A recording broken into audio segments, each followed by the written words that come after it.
Hello everyone. तो आज हमारे साथ हैं ज्योति महेश्वरी मैम। उनकी बुक मन मंथन रिसेंटली ही पब्लिश हुई है SGSH पब्लिकेशन के साथ। तो सबसे पहले मैम आपको बहुत बहुत बधाई आपकी बुक के लिए। धन्यवाद। मैम मेरा पहला क्वेश्चन, आपको कैसा फील हो रहा है आपकी बुक मार्केट में आ चुकी है? ऐसा लग रहा है कि एक सपना पूरा हो गया। जी मैम। तो मैम आपने सबसे पहली बार किस एज में लिखा था और वो किस बारे में था? जो मेरी पहली कविता थी वो I think at the age of 41 थी और मैं अपनी बिटिया को हॉस्टल छोड़ के वापस आ रही थी और एकदम अकेले थी बस में, और बहुत बहुत समय बाद मैंने अकेले ट्रैवल किया था तो तब लिखी थी। अगर बहुत अच्छा होगा मैम अगर आप उसकी कुछ पंक्तियाँ हमारे साथ शेयर करें। करीब 1.5 दशक बाद निकली मैं तन्हा सफर पर, छुपाती हुई स्वयं से भी अपनी घबराहट और डर। इस तरह से है वो कविता। जी मैम।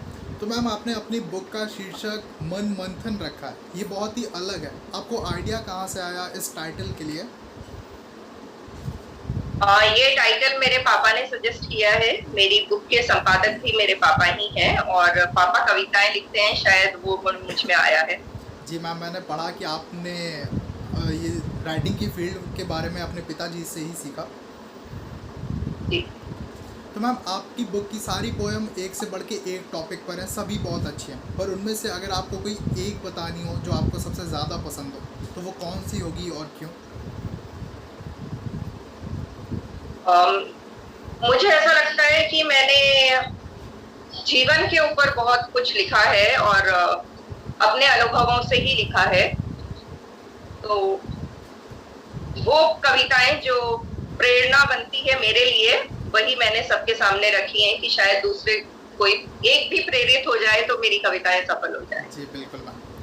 मैम आपने अपनी कविताओं को अपने पिताजी, माँ, बच्चों और दोस्तों को समर्पित किया, पर अगर आपको किन्हीं 3 लोगों के नाम लेने हो जिनका आपकी राइटिंग की फील्ड में सबसे ज़्यादा योगदान रहा, तो वो 3 लोग कौन से होंगे? मेरे पापा, मेरी फ्रेंड है नीरू जी, और मेरा बेटा। उसने मेरे साथ कंपटीशन किया था कि वो रोज एक पेंटिंग बनाएगा और मुझे रोज एक कविता लिखनी है। कोई ऐसी बात जो आपको लगता हो कि काश आपको ये जल्दी पता चल जाती तो आप राइटिंग के फील्ड में, अपने करियर में, राइटिंग के करियर में और सक्सेसफुल बन पाती? मैं करियर के लिए नहीं लिखती हूँ, मैं स्वयं की संतुष्टि के लिए लिखती हूँ। तो जब भी लिखना शुरू किया, ठीक है। जी मैम। आप नए राइटर्स को, यंग राइटर्स को इस इंटरव्यू के थ्रू क्या मैसेज देना चाहेंगी?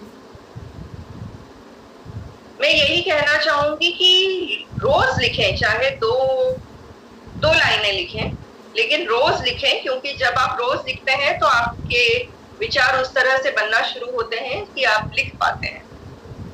अगर गैप हो जाता है, अगर 8-10 दिन आप नहीं लिखते हैं तो फिर से वो ट्यून बैठने में बहुत समय लगता है। तो जैसे कि हर प्रोफेशन की डिमांड है, practice makes a person perfect.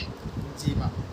तो मैम आपको कैसा लगा SGSH पब्लिकेशन के साथ काम करके? हमारी टीम सपोर्ट के बारे में बताइए। बहुत अच्छा लगा। मैं समझ सकती हूँ कि आपकी टीम यंग लोगों की है, लेकिन यंग लोगों में इतनी जिम्मेदारी मैंने पहली बार अनुभव की है, और बहुत अच्छा लगा कि आप लोग इस एज में एक मकाम हासिल कर रहे हैं, and I wish you all the best for your future. जी मैम। तो आने वाले टाइम में क्या हम आपसे और बुक्स एक्सपेक्ट कर सकते हैं? ईश्वर ने चाहा तो जरूर। जी बिल्कुल मैम, हमें इंतज़ार रहेगा आपकी अगली बुक का। धन्यवाद। जी ma'am. So all right ma'am, thank you so much. एक बार फिर से आपको बहुत बहुत बधाई आपकी बुक के लिए। Thank you so much, and thank you to the team that it made this possible. Thank you ma'am.